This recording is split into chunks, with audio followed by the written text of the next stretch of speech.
What is up, Steelers Nation? Thank you so much for jumping on to another episode of All Steelers Talk. I'm Noah Strackbine, joined always by my main man, Steven Thompson, and the favorite guest on the show, Nick Martin.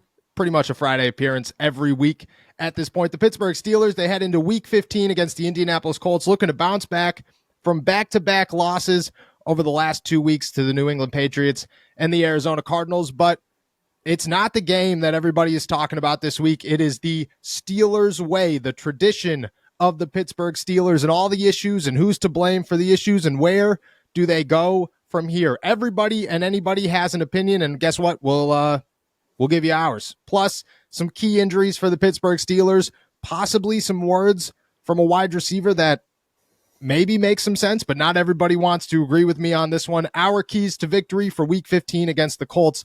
And as always, our predictions. It is a beautiful day here in the Burgh, even if it's cold for the next 6 months. Sun's shining, birds are chirping. The Pittsburgh Steelers, they're about to head to Indianapolis and hopefully turn their season back around for like the 6th, 7th time in 2023. Steven, we'll start with you. How you feel, my friend? I feel good. I'm feeling holly and jolly. I've got like 90% of my Christmas shopping done for the year. Nice. So I'm right on the 5-yard line. I'm ready to punch this one in and bring it home. That's beautiful. I'm going Christmas shopping tonight. Very scared to go to the mall, but I'll be there fighting in the trenches. Yeah, it's going to be tough. It's definitely going to be tough, but like you said, we're at 5-yard line. We got to get in there. We only got a week to do so. Nick, down in the good old North Carolina, how you feel, my friend? I'm feeling pretty good. Overall, it's great when your season has gone so off the rails that you can start doing mock drafts this early in the season. True. And just justify it. And, I'm more of a college football watcher than like in terms of film analyzer than an NFL guy. But obviously the Steelers are very near and dear to my heart. And I got to do whatever I can to make them better, even if I'm not the GM. That's true. You did drop your first mock draft of the year yesterday. You had a quarterback going in the 3rd round, Michael Pratt out of Tulsa. Tell us a little bit about that. Tulane, excuse me. Sorry. Where you see the Steelers go, or why do you see the Steelers going that way? What makes Pratt a good spot here in Pittsburgh?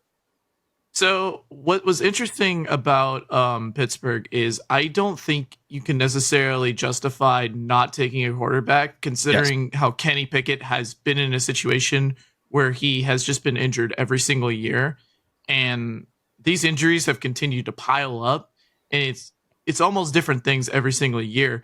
And a lot of it is stemming from him just not protecting himself. And you need that to you can't have that from your potential franchise guy. And we don't really know what else he really is at this point too. So it's like, if you don't have a plan B at this point, you're shit out of luck. Like, I'm sorry. Like you brought that on yourself. And, but in terms of Michael Pratt, he's a guy who has translatable traits. I wouldn't say he necessarily has great spatial awareness in the pocket. He's just one of those guys who stands tough. And I think that's one of the big differences between him and like a Kenny Pickett.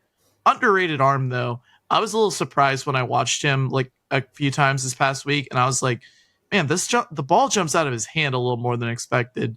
And he has a great feel for manipulating coverage, and I think he anticipates really well. He plays more of a modern NFL type scheme. So I think there's a lot of translatable throws there, especially in the middle of the field, that encouraged me about like his potential prospects. Only thing, I don't think he goes 3rd round. I think he's one of those guys after the Senior Bowl, you could see him maybe like in that early 2nd round type area because I wouldn't be shocked if he ended up passing a guy like Bo Nix per se, because a lot of people point to Bo Nix's numbers and what he can do, but a lot of the translatability on the film is a little bit murky in that area. There's a lot of like very up and down play there. So I was more looking at a guy like Michael Pratt. I think I gave him a good start in this mock draft. That's over Bo Nix. Bo Nix right now is like considered like possibly a top 15 pick in the draft. Peter King says he's the move for the Pittsburgh Steelers in the 1st round. You're saying Pratt goes that high, or you saying Bo Nix maybe drops that low? I think it's more so Bo Nix probably drops that low, and it's not because like Bo Nix is like got character issues or anything like that. In fact, that's like one of the strongest things about Bo Nix is like intangibility wise. It's something that makes you want to bet on the guy. Yeah. But when you go and look at the film, you realize the numbers don't quite add up. And like, we looked at Kenny Pickett's like 40 touchdown season with Pitt, and it was like impressive that he could lead his team. But obviously, like you look at the translatable throws, the translatable like traits within the pocket. In some respects, Bo Nix has a little bit of that Kenny Pickett where he rushes his eyes and then he'll like go off platform unnecessarily, and he doesn't quite get to his backside progression as much as he should, or he rushes the front side progression and then gets to the backside too soon, and then he panics. And like, I don't like seeing that as much in a quarterback. It's a little frustrating, but I will say, great, really good arm strength, can manipulate his arm angles. He's a tough runner. I like him, but I don't want to bet on him, if that makes sense. Yeah. That does make a lot of sense. It's that's you hear that analysis, you hear that breakdown of Bo Nix, you will get a little shaky as a Pittsburgh Steelers fan just watching Kenny Pickett over the last year and seeing how that has become an issue. I think Steven's facial reaction and my facial reaction said it all once he said that is, whoa, didn't expect that one. Check out the whole mock draft, 3-round mock draft at allsteelers.com. Still out there, still front page. Make sure that you go check that out. There's also a pretty big center that heads to Pittsburgh in the first round, so you're going to want to check that thing out. Let's dive into some Pittsburgh Steelers news notes from this weekend. Again, everybody's talking about the Steelers way. That is the biggest topic of conversation surrounding this team right now. Nobody cares about Indianapolis. Everybody's looking at this game and go, it doesn't even matter if you don't fix everything else culturally in this locker room. That's what they're blaming everything on. I think the biggest turn was you lose to the Cardinals and everybody says this is a game that Mike Tomlin loses, which is an issue, but they kind of accepted it. It's at this point a little numb in their brain. Okay, this is a game that Mike Tomlin loses. Then you lose to New England back-to-back weeks, and you're starting to think, okay, this is not what Mike Tomlin, this is not what the Pittsburgh Steelers do. Things are sinking fast. This has to be an issue. People are pointing to wide receivers. People are pointing to this and that. Then Minka Fitzpatrick does his little burst after the Patriots loss, saying that not everybody in that locker room is putting the work in to win. They just expect to win because they're wearing the black and gold. Since then, that has exploded into every media stream that you could possibly imagine, including a very, very big name, former Pittsburgh Steeler, Ben Roethlisberger, who, I mean, at times was the prime example of the Pittsburgh Steelers tradition, the Pittsburgh Steelers way, where it was just do not back down, do not do anything, you continue to fight. I mean, I remember the last year Ben was here, every time he'd come out to do an interview, he'd tell us about some crazy bruise or some crazy injury that he was dealing with. And then you'd go and talk to guys in the locker room, like thinking he was just making it up. And they'd say things like, I don't remember who it was, but I remember talking to somebody once and they like laughed because I was asking him I was like, oh, did you see the nasty bruise on Ben's hip? And he's like, yeah, I had to tie his shoes yesterday. He couldn't tie his shoes. And I was like, wow, that's who Ben Roethlisberger was. That being said, on his podcast Football with Ben Roethlisberger, he said, quote, maybe the tradition of the Pittsburgh Steelers is done. Later, he added, who's grabbing somebody by the face mask, saying that's not what we do. Is that happening? Yes, you have guys on defense doing it, but you need guys on the other side of the ball doing it. You need someone to stand up in that room on offense and be like, hey, this isn't what it means to wear the black and gold. This isn't what has been handed down from those teams of the 70s, the Steel Curtain, the 4 Super Bowls, the Knowles, the Bradshaws, the Blunts, all of those people. It's unbelievable. Then he continued, I understand the further you get away from that, the harder it is unless it's being passed down and carried the right way. It just feels like that's something that's been lost on this team. I felt that certain guys on the team aren't in it for the team. They're in it for themselves. Well, now some of those guys on the team are saying the same thing. Asked about it, Najee Harris said, yeah, maybe Ben's right. He didn't really have a response, and I don't want to bash Najee for that one, but said maybe he is right. Maybe we don't have the Steelers tradition and people in this locker room aren't able to carry it that way. Other people in the media took it a totally different direction, blasting Ben Roethlisberger, saying he's part of the problem. Cam Hayward said he does not agree with Ben and that he believes that the tradition is still very much so there. Before we get into what some big name ESPN people were saying, let's talk about Ben's words first. Nick, we'll start with you. Or Steven, we just talked about the thing, so we'll get Steven a little words in here first. Steven, is the Pittsburgh Steelers tradition dead? Do you believe what Ben Roethlisberger has to say?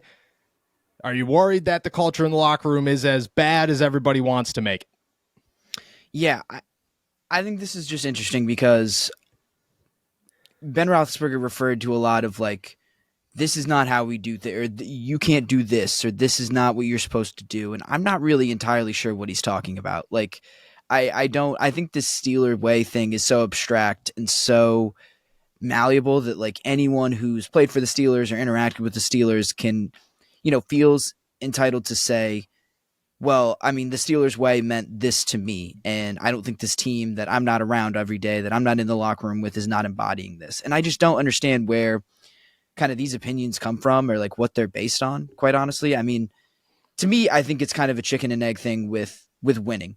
It's like, did we win or did the Steelers win because they had tradition, or did they have tradition because they won? I don't think we're really going to ever be able to kind of like, piece that together and actually say, well, yeah, it was because we played really hard. That's why we won. No, I mean, like, you had really talented players and you had, good coaching. That's part of why you won too. I mean, I don't think culture is insignificant, but I think we're maybe underrating the reasons why this team is struggling and why teams in the past have succeeded. Like, this isn't all about, our attitude or you're, embracing some kind of culture. I think this roster is flawed. The coaching staff was flawed. The situation was flawed. They've had injuries. Like, I don't know, no amount of culture is going to kind of compensate for that. And so I don't know if I subscribe totally to the idea that like there is some grand tradition that is dying, that is, not there anymore, because, and look, we can all acknowledge that like the vibes have been kind of rotten around this team for a while now.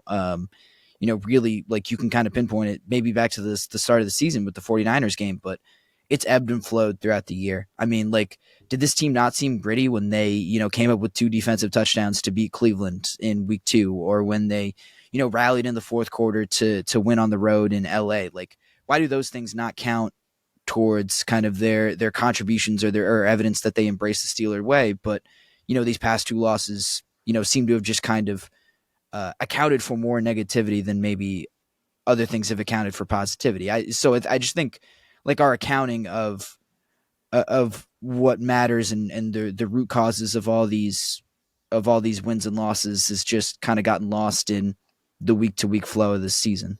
Nick, you grew up a Steelers fan. You've covered this team and watched them for a long, long time. You hear Steven and the nebs and flows and the what is the Steelers tradition? In your eyes, what is the Steelers tradition? Do you think you agree with Steven, or you think it's dead? You think that there is a problem? I think there should be a bigger conversation, not about tradition, and rather about why are we not just talking about how the offense has been down every single game they've been in? I'm sorry, but the defense has had to do so much carrying every single time. They have to get like 2 turnovers or else they lose. And like every single time you see it, it's consistently telling you, every time you look at the data, it is telling you that Pittsburgh is a flawed, bad football team that is getting lucky. And now that they're losing to 2-win teams, it's like, oh, the tradition's all wrong. And I'm like, no, it's not. It's the football team being bad schematically and not having a damn quarterback. Like, it's true. You can't win in this league without those things. It's become more of an offensive league. Granted, this year has been more defensive in a lot of respects, and I think that's a lot of why the Steelers defense has been able to pull the offense out of huge holes that otherwise they shouldn't have. But I mean, we saw it. Like, they were down to the Patriots.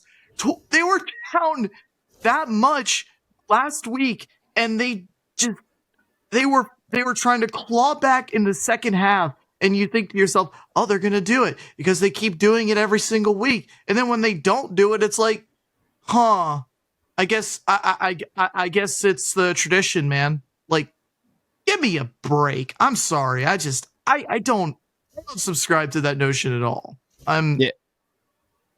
Just fix the scheme, fix the quarterback situation, and I think there's at least plenty of pieces around to work with. I mean, I'm getting tired of just the fact that they're going to waste Cam Hayward's potential Hall of Fame career, and then potentially TJ Watts, and then maybe Minka Fitzpatrick's after that. Stop wasting these players' time. Get the right players at key positions. Don't focus on tradition. It drives me insane, man. Yeah, I kind of agree with both of you. I think around and I had this conversation with a buddy yesterday or 2 days ago now, and we were talking about the Steelers way, because he was just saying, he was straight up, he's like, I'm done with the Steelers. Like, at this point, I got nothing left to give to them. They're just stressing me out too much. I think Tomlin's got to go. This is wrong. He's like, and then he said it. He's like, the Steelers are just not the Steelers anymore. And I was like, well, what are the Steelers? What were the Steelers? Because the Steelers they've been great for my lifetime. I watched nothing but winning Pittsburgh Steelers football. I grew up with 2 Super Bowls. That's what I got to witness. But right before I showed up, there was a lot of bad, like a lot of really, really, really bad. And that's just every NFL team's life cycle. It is what it is. And the problem with the Pittsburgh Steelers is that they will never admit that they should have went through a bad cycle, and instead they fight themselves to remain in the winning cycle. When you do that, which I think you should do, I think the Pittsburgh Steelers have a formula that other teams don't have, and because of that allows them to be winning football teams year in and year out, and that's what you want. Nobody should be sitting around saying, we should just accept that we suck this year, and it is what it is. But in that, you blind yourself from a lot of things, and that's where the Pittsburgh Steelers tradition or ways kind of get, tossed around in a negative way, in a negative light. Is a lot of people talk about the tradition is dead because the Pittsburgh Steelers themselves do not look at this as, well, no matter how much they want to say it's the Steelers way and we only bring in Steelers type of players and we only look for Steelers this and Steelers that. Nobody has any idea what the Steelers are. Nobody has any idea what the Steelers tradition or a Steelers player is. You have no clue. You know what I mean? Everybody talked about, George Pickens is a Steelers guy. Kenny Pickett is a Steelers guy. Well, if that's the case, then you guys are on 2 totally different ends of a spectrum here when you're trying to decide what a Steelers player is, because Kenny Pickett is not a good football player. And, I like Kenny Pickett, but Kenny Pickett is not an elite quarterback in the NFL. And there are questions about whether or not he's even going to be a good quarterback in the NFL, but he is as gritty as it comes. He has the work ethic like no other. He is going to put the time in, and he is going to make this team his top priority. And that's what they say a Steelers player does. Well, on the other end of the spectrum, you got George Pickens, who is freaking out every time he's not getting the ball and freaking out every time the Pittsburgh Steelers are losing, but he is uber talented, and the guy is a stud. So what side of the spectrum are you looking for?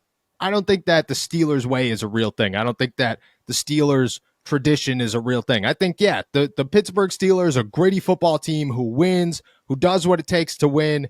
That all makes a lot of sense.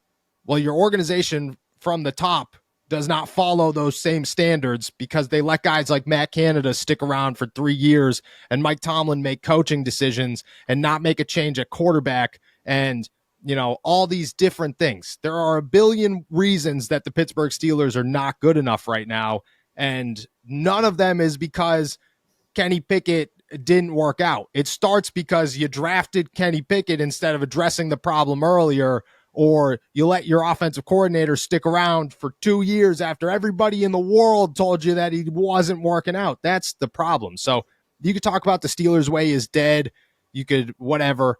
If you're gonna say that, which I think there's an argument there. If you're gonna say that, don't say it's George Pickens and Deontay Johnson's fault or it's the locker room's fault. Say it's Omar Khan's fault. it's Mike Tomlin's fault. It's Art Rooney's fault because they stuck around long enough.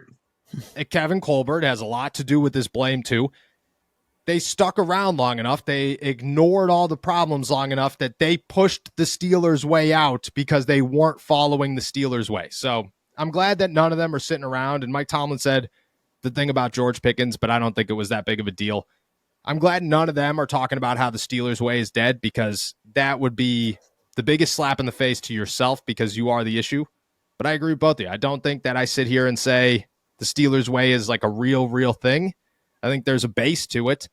But I think the bigger issue is that you organizationally have failed this team, and you're trying to pass blame on other people, or people are trying to point blame at different things when it's all like, you know, you got 18 weeks. You have 18 weeks to try and create content and cover the news and come up with new things to talk about and so on and so forth.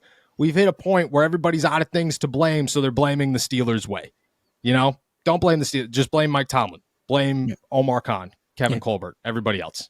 We're tired of talking about how bad the offense is for another. To Nick's point, like, and to kind of tie this all together, like, we're tired of talking about how bad the offense is, so we're just going to kind of find something abstract to hang on to, anything that we can like throw on the wall to see if it sticks. And Steelers' way is the theme of the week, apparently. Guys, we have gear, new merchandise from AST to Muth, Bleed Black and Gold, Kenny to George, and plenty of others now at our new website, blackandgoldapparel.com. And the coolest part, 50% of all profits at our store go to UPMC Children's Hospital here in Pittsburgh to make sure that we are giving back. We can't thank you guys enough, and we want to show you guys how thankful and how grateful we are for everything by making sure that we do our part to make the community here in Pittsburgh better. Go check out everything. We tried to make everything new and improved, from our designs to our quality of sweatshirts and t-shirts and everything else. Let us know and check everything out at blackandgoldapparel.com. And as always, thank you guys for everything. Theme of the week. And that brings us to the second point here, because Ben brings that up and everybody blah, blah, blah, whatever. Stephen A. Smith of ESPN, obviously, said on First Take, he was talking about Ben Roethlisberger. He said, quote, "Your hands ain't clean in all of this." And I had to say that with a little emphasis because we all know Stephen A. was screaming into the microphone when he said that. "Aren't you somewhat responsible for transitioning as it pertains to culture, particularly when Mike Tomlin was there and you're there? You stayed too long. Last 3 years in the league, Ben Roethlisberger should have been gone. He was a statue.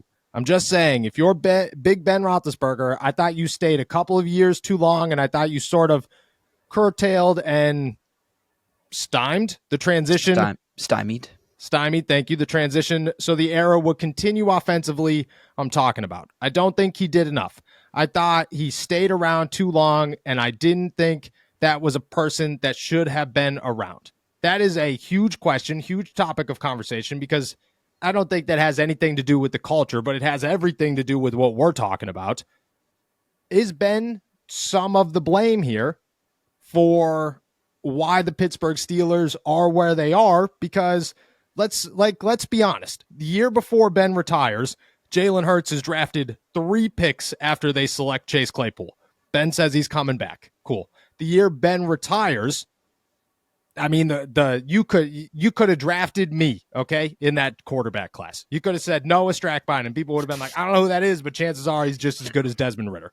It is what it is. That's how bad the quarterback class was. You look 2 years before that, I believe that was the Joe Burrow year, I want to say. And you have all of those great quarterbacks. You have all of those talented classes. The Steelers waited until the worst possible one. Nick, you putting this blame on Ben Roethlisberger a little bit, or are you saying, and I mean, I'm going to ask this question, but you also have to take into account that the last time a quarterback came in here and was supposed to be the understudy of Ben Roethlisberger said, "Screw you, man. I'm not helping you. In fact, I'm going to ruin your career." And he did a great job at doing it. But Ben was not a guy that was going to stick around and coach a quarterback, and he was going to ruin that guy, no matter who it was. Do you put some blame on Ben?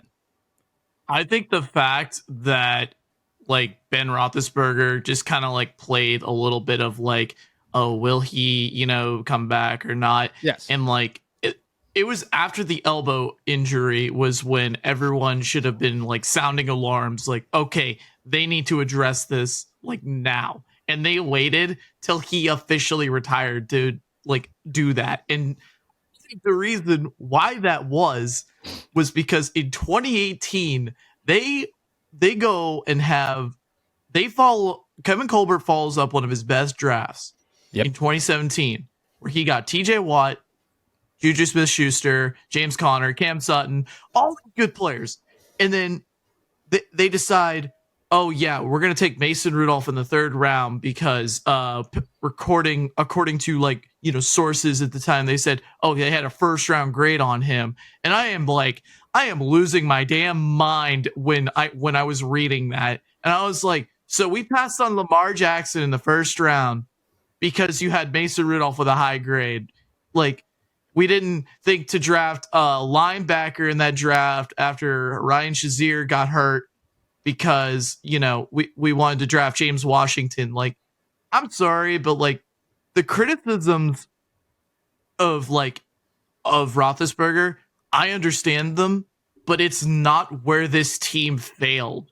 It's the up and down drafts of the Kevin Colbert, Mike Tomlin regime, where they like the 2017 draft, it pulled them out of the gutter of what they could do, and it pulled them to the top of the AFC.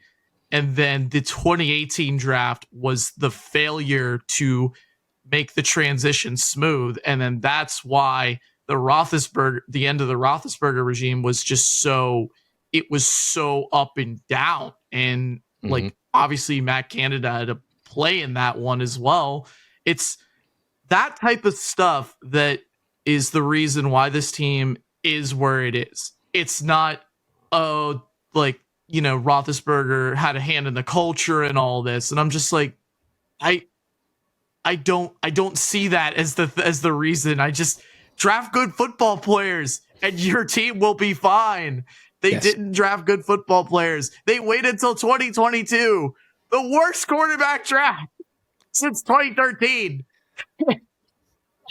I tried talking myself into one of those guys, obviously, but it's like, you know, I knew it wasn't a strong quarterback class. I knew it was not 2021. I knew it wasn't 2020. It wasn't one of those classes that you could hang your hat on. And they were just so confident drafting a guy and saying, this is our franchise. And I'm just like, lose me with it. I'm sorry. Like, lose me with it, he goes. I agree. Steven, as somebody who, I mean, you grew up watching the transition of one team, of one great quarterback into a crappy quarterback situation. I mean, and you got it bad, man. You had Cam Newton for a season. You then started covering a team who was in the midst of another transition. Do you ever put that on the quarterback, or do you agree with Nick here? Does it sometimes you're just like, what the hell, man? Why did it take until he left for that to happen? And to Nick's point, and I'll get to this in a second, but to Nick's point, what they did in it, like they used Ben as an excuse not to draft a quarterback. I don't think they had an excuse not to draft anybody else who was talented in the 3 years outside of a quarterback. Like they brought the worst draft classes of all time. And I think that Devin Bush wasn't the best example because I think the ACL kind of threw him off there, but I mean, it was just a bad situation for the Pittsburgh Steelers. You watch that transition for both teams now. Do you agree with Nick here? Is it on the franchise to say, who cares what the quarterback has to say? We have to do this. Yeah, absolutely. I mean, so like I read Stephen A's comments and I was all about like, it seemed a little unfair to Ben, you know, first of all, like you can't expect a player like that to just kind of voluntarily give up his spot as starting quarterback. I think it was either you or Nick who made a good point about Ben, you know, kind of being half in, half out as he kind of went through that transition, deciding, you know, if he was going to come back or not. But it's on the franchise to make the best decisions for their football team. Like, I don't know, you should not be at the whim of your players. Like that's not smart team building. That's not smart roster management. You have to make the decisions for yourself. And then like I agree with Nick too. Like, you left the cupboard entirely bare because you were trying so desperately to win while Ben was still in town and while he was still playing football that I think you kind of sacrificed the future a little bit. Like, you didn't look enough at, okay, well, we have these holes and we're really young this way. Like, we need to think long term because there is a future after Ben. I think they were kind of just trying to squeeze as much as they could out of the end of the Ben Roethlisberger era that it cost them down the road. And now you're paying for it. Now the timing's all off. And now you just have different portions of this team that are at different stages in their development as players. And on top of that, you have some holes in your roster in terms of talent that you just can't overcome, no matter like what the culture was like, no matter how, involved Ben was in, getting Mason Rudolph ready for a starting job or anything like that. Like, there are very foundational things about this team that are wrong, that go beyond Ben Roethlisberger. Even if he has to share some of the blame, it's definitely not as much as I think some people, like Stephen A. Smith, want to put on him. Yeah. I want to add real quick with, we saw a successful succession plan put in place by the Packers recently. True. With their drafting of Jordan Love. And like at the time, it was like, you piss off Aaron Rodgers, it wasn't a good thing, but they were thinking like 20 steps ahead because they understood that trying to get the most out of Aaron Rodgers, like it was a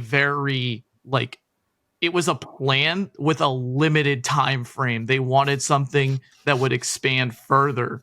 And I think we see, you want to talk about tradition.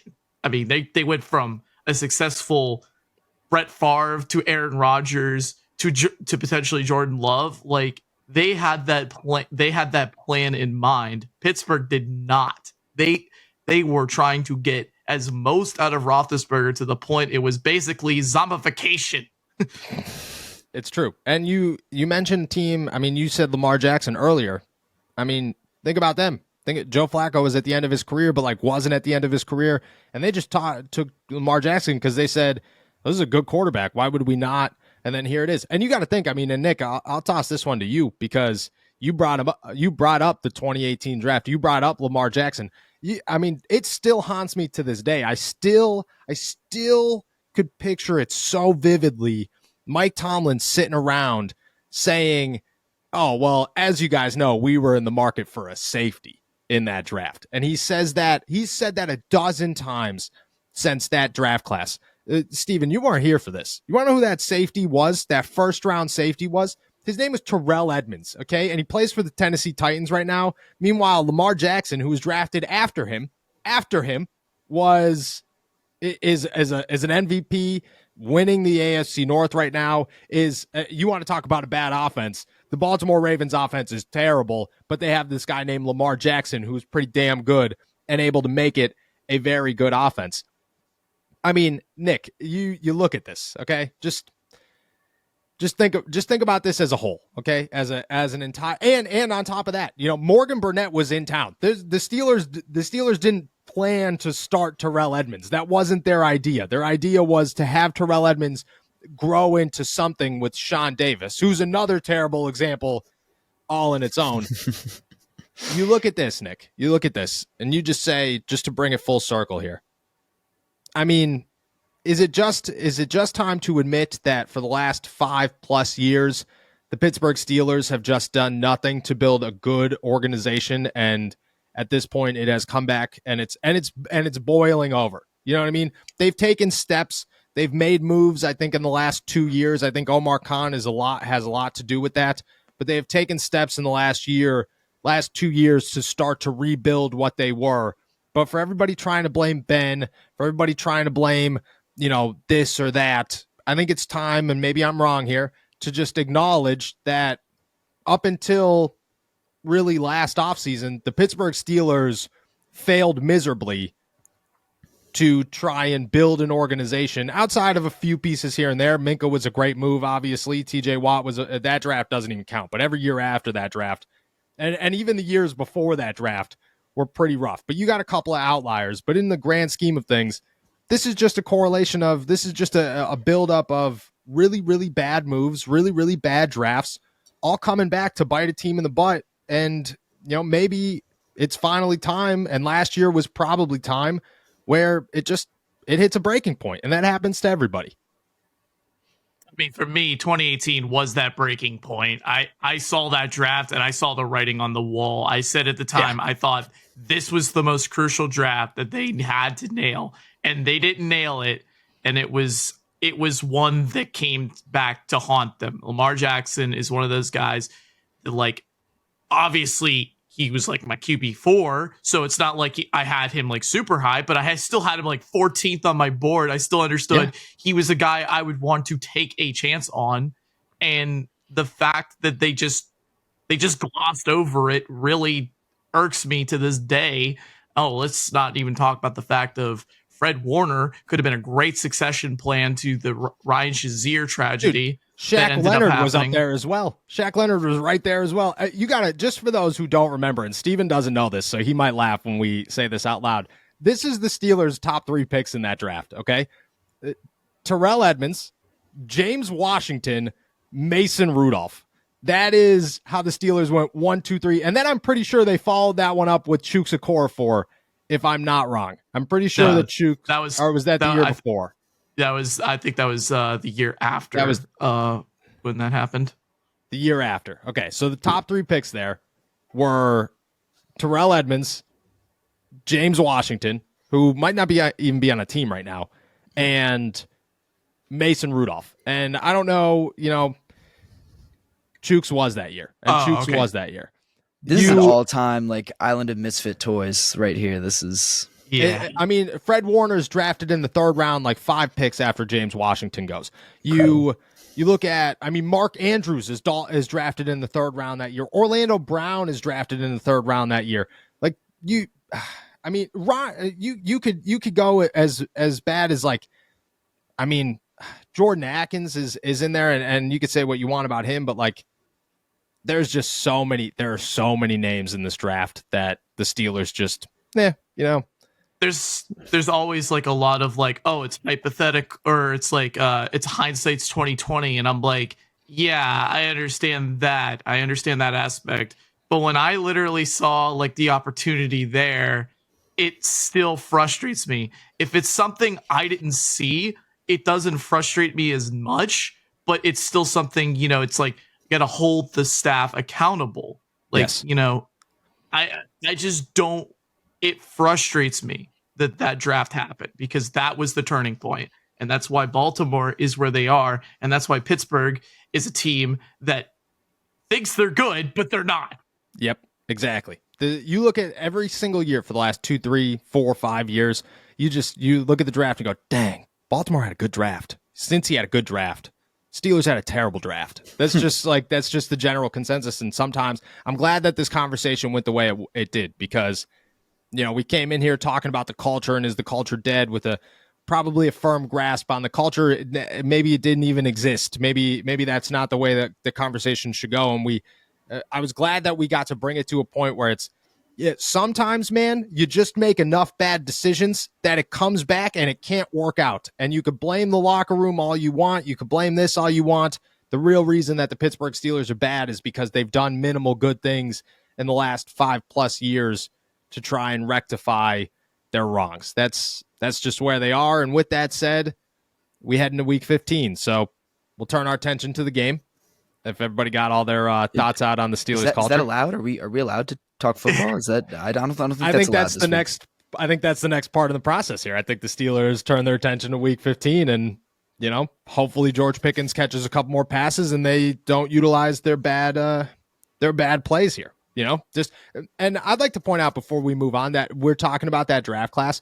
Of all the guys that they did draft that year, Terrell Edmunds was probably the best, although, he was really bad. The only 2 that they kept around were Mason Rudolph and Chooks Okorafor. And that just adds to the alarming, what the hell were you doing, that they just put together. And meanwhile, the 2017 draft, that's an even better point. They paid Chooks Okorafor and Mason. They didn't pay Mason, but they paid Chooks Okorafor. He's the only one outside of TJ Watt in those 2 drafts, 17 and 18, that the Steelers decided to keep long-term. Those 2 drafts, the 2017, James Conner is killing it over in Arizona. Cam Sutton, I mean, we all could acknowledge very quickly that was a bad move, that you shouldn't have got rid of Cam Sutton. You should never have let that guy walk. Mike Hilton showed up that year, I'm pretty positive, as an undrafted free agent, and you let him walk. You just said, yeah, whatever. What's he doing? Oh, he's just killing it in Cincinnati. No big deal. You let all these great pieces come, and the one that you decided to keep and sign to a long-term deal was Chuks Okorafor. So shout out Pittsburgh Steelers. Just a good way to wrap that one up. With that, we'll move. We'll talk some football. We'll talk some actual football happening tomorrow. The Pittsburgh Steelers play on Saturday this week. 4:25 kickoff. Steelers, Indianapolis Colts. Huge game when it comes to implications to the playoffs. And after that conversation, if you're still thinking playoffs, well, good for you. I'm glad that you're a very optimistic, positive human being. Steven, we'll start with you here. The Steelers, they might be out Isaac Seumalo. He's questionable with the shoulder injury. How massive of a loss is this for this team? Can they overcome it with Nate Herbig? And, you look at their injuries as a whole this week: Najee Harris, Landon Roberts, Deontay Johnson, TJ, and Alex Highsmith. To walk away with just Isaac Seumalo, is that a win to some degree? Yeah, to a certain degree. And I think, of all those losses, I think Seumalo is probably the one that's most replaceable. It's not ideal. Certainly, like Seumalo, I think, especially in the run game, is a huge upgrade, a pretty big upgrade over Nate Herbig. But Nate Herbig can play. Like, he's a competent. He's a starting caliber guard, I think, in the NFL. So I really don't, walk into this game any less confident than I was if Seumalo was playing. You'd like to have him, but I'm pretty confident that they can replace him capably. And it's got to be the whole offense working together and doing things well. It's not just on Seumalo, and it's kind of a luxury to have a backup like Nate Herbig, kind of a super swing guy who can play a couple different positions, and sliding a minute guard doesn't really shake my confidence at all in their ability to. I'm not any less confident. I'll put it that way. I was going to say ability to do what? What are their abilities to do in? Nick, Seumalo might be out. You worried at all, or you agree with Steven here? I'm not so worried, because I think the Colts are one of the worst rushing defenses in the league. They currently rank 27th in rushing EPA, and nice. that is pretty damn abysmal. They got absolutely torched by Derrick Henry and Tajay Spears 2 weeks ago. Then they get torched by Joe Mixon and Chase Brown. I'm sorry, this is just prime, like, Jalen Warren, Najee Harris type territory, where they could just tote the rock. Like, I'm sorry, that's the Steelers tradition, man, is running the damn football, and call me old school, but when a team is that bad against the run, sign me the hell up for some smash mouth football. And I think Nate Herbig is one of those guys who's at least a people mover in the ground game, and that's encouraging. Now, obviously, I have my thoughts on the offensive line of this year, and maybe they could have tried different combinations. But let's keep pounding our head into a brick wall. It'll be fine. But no, just run the football. That's the key to success. It's just that simple. Run the football. Isaac Seumalo doesn't worry. Luckily, that's Nate Herbig's specialty, and he's a big dude. But he did joke with Steven last week that every time he enters game, they lose. So take that as you will if you're the Pittsburgh Steelers fans. With that said, it is that time of the week. It is that time of the podcast, I guess. Our keys to victory. Nick, you kind of mentioned yours. I'll let you continue there. Your key to victory: Colts versus Steelers. I'm just gonna say it. Run the football. Just give it to Najee Harris, Jalen Warren. I don't care what you do in the passing game.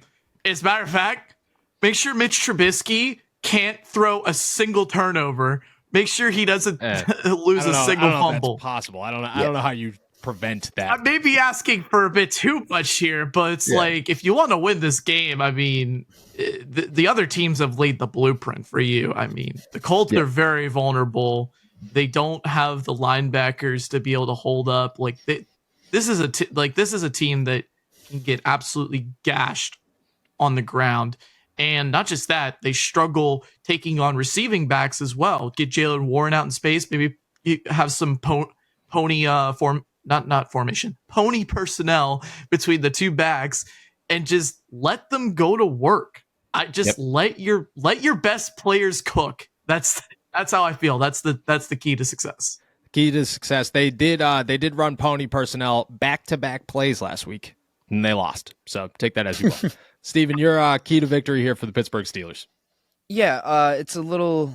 Well, it's very specific, but I think they need to start fast. I really think they need to score a touchdown on their opening possession. I don't think this team is going to win playing from behind. I mean, I think that's pretty clear at this point, but it's even more true with Mitch Trubisky in at quarterback instead of Kenny Pickett. And especially if our plan is to run the ball, I don't like that scenario if you can't keep the Colts off the scoreboard early. This is also kind of on the defense to kind of keep them in the game early, but I think scoring a touchdown in the opening possession would not only give this team a shot of confidence that it really needs really badly, but also, keep them from having to play from behind and keep them from having to put this game in Mitch Trubisky's hands. So I think my key to victory, it's on the first possession. Let's score a lot of points, and let's score them quickly on that first drive. Yeah, I like that. Mine's going to be on the other side of the football here, and it's going to target really two position groups, and that is, look, you don't have to technically call him an inside linebacker. You don't have to do whatever you want to do. You run three outside linebackers almost at all times, and just limit your struggles at inside linebacker. If Landon Roberts can go the entire game, great. But chances are he can. He's dealing with a groin injury. He's 30 years old. Like, you need this guy to be somewhat healthy for the rest of the season, so you can't just destroy him in week 15. That being said, you can't rely on Michael Walker. It really takes something. It really, really takes some effort to be the worst player on the field for the worst two performances that your team put out there against 2-10 football teams. The Steelers lost to 2-10 football teams in back-to-back weeks. The worst player in that 2-week span was Michael Walker. And that says a lot about, we watched Mitch Trubisky play some football, and Michael Walker was still worse. I think they're not going to put Nick Herbig at inside linebacker. They're just not going to do it. But if you could find different ways to manipulate your personnel and to have guys out there that are not technically inside linebackers, but that are filling that need, I think you somehow find a way to do that. If it means running three outside linebackers as much as possible and dropping TJ Watt or Alex Highsmith or Nick Herbig into coverage, cool, fine. I don't care how you do it. Just don't put Michael Walker on the field for a huge chunk of this game. Don't put Blake Martinez on the field for a huge chunk of this game. Don't put Mark Robinson in at all. Just, do what you can at inside linebacker. But man, dude, that position is just, it has sunk so fast, and it is seemingly getting worse. And you have to try to avoid it at all costs. You have to try to avoid it. With that said, go ahead, Nick. I was going to add real quick. The whole thing with Michael Walker is they are asking him to do stuff that is just ridiculous. Like, they had him covering one-on-one versus Trey McBride on like an island during that Cardinals game. And I was just like, you can't have your linebackers in this situation. Like, what did we learn from years ago when Keith Butler was putting like Bostic and Mark Barrett in these situations? Like, you have to keep your players from being in that type of situation, especially when you're down to like your linebacker 4. Like, they can't do that. I'm sorry. It's just, it drives me insane.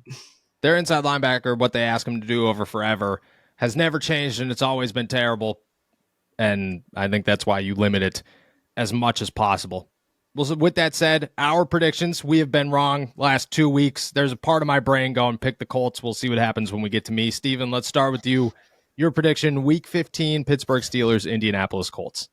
Yeah, you mentioned that kind of inclination to pick the Colts, and I'm following with it. Look, the vibes are real bad. I don't know what you hang on to, and I don't know what you look at this team and think, okay, they can walk into a road venue and they can be really confident that this part of their game is going to show up. I don't know what that is. Like, the season has been so up and down at points. They've been bad against the run at certain points. They've been really bad against the pass for most of the season. The offense is well documented how poor that's been, and Mitch Trubisky starting at quarterback doesn't make that any better. I think they're able to score a little bit. I think they put up a couple points, but I think the Colts just kind of bleed them out and just grind this game down. They add a score late that makes it look like a little bit more of a decisive win, but I'm going to go Colts 22-14. 22-14. For one, that is a lot of points for the Pittsburgh Steelers score, but they did score 18 last week. And Mike Tomlin pointed out that, man, dude, they score 3 more. They're in that ball game, man. It's true. They are in that ball game. Wow. The difference between 21 and 18 is 3 points. I can't argue 3 points, with that. and shout out Mike Tomlin. Nick, your prediction for this? You following the Indy train here? I really I want to be right here and just be like, yeah, like, because I'm gonna be real. I want this team to lose right now. I'm getting to the point. I am getting to the point where I just want them to feel pressed, because I don't think this is a team that is going to. They'll be like, oh yay, we made playoffs. Like, that's a successful season, right? No, it wasn't, because everyone knew you were gonna lose in the first round. Like, I don't want to go through that. So I'm just gonna say the Colts win 20-17. It's close because it's Pittsburgh, unless you're a 2-win team. Yeah, it's true. Unless you're a 2-win team, it's true. It's very true. You got a score here? What did you give a score? 20-17. 20-17. Sorry, I caught on to the 2-win team here. My brain's still it's still fighting an internal battle with itself as I try to come up with a score here. I think we have to now. I think, like, my brain was like, all right, don't be the guy. Don't finish the sweep. Maybe Nick will pick the Steelers. Then he could go Colts. Everything will be fine. Then it went, all right, now we got to finish the sweep. Now it's got to happen. I think for the first time all season, first time maybe in all Steelers talk history here, we are all picking against the Pittsburgh Steelers. I have no confidence that this comes back. I just keep pointing to, everybody says, like, everybody's been telling me all week, like, oh, this is a game the Steelers win. This is a game the Steelers win. This is a game the Steelers win. I just remember looking back, okay? And I remember sitting in the press box all year long as the Pittsburgh Steelers went 11-0. The year Ben returns from elbow surgery. 11-0. Things are looking great. And then they finished the season, I believe it was 12-4, maybe 12-5. They've the second worst playoff performance I've ever seen in my life. The first one was against Kansas City. The second one was against Cleveland the year before. I think that's where I stand. That's enough argument for me to say this is not a game the Pittsburgh Steelers win. I think this is the beginning of things getting much, much worse for this organization. And that's just because everything we talked about today points to one thing, and that's that they continue to shoot themselves in the foot, and they've shot themselves in the foot enough times that things aren't going to get better anytime soon. I'm going Colts 24, Steelers 14. I don't feel good about it. I think it's a rough one, and I think afterwards people are very upset in that locker room. And then, we'll see what happens from there. But I'm saying 24-14. Mark Caboli gets on us every single week because we picked the Pittsburgh Steelers. I'm going to make sure that I give him a shout out in this one and say, hey, look, at this time I picked the Colts, and when the Steelers win, I'm blaming you and me. So I'll take the credit. We'll all take the credit. With that said, hopefully we're all wrong, but we'll see what happens tomorrow. Thank you so much for jumping on to another episode of All Steelers Talk. Make sure to subscribe to us on YouTube, youtube.com/All Steelers Talk. Find us anywhere you get your podcasts. And as always, check out all of our work at allsteelers.com and our pit coverage at InsideThePanthers.com. We will be back on Monday, hopefully with a Victory Monday to talk about. With that said, enjoy another beautiful day in the Berg. Peace.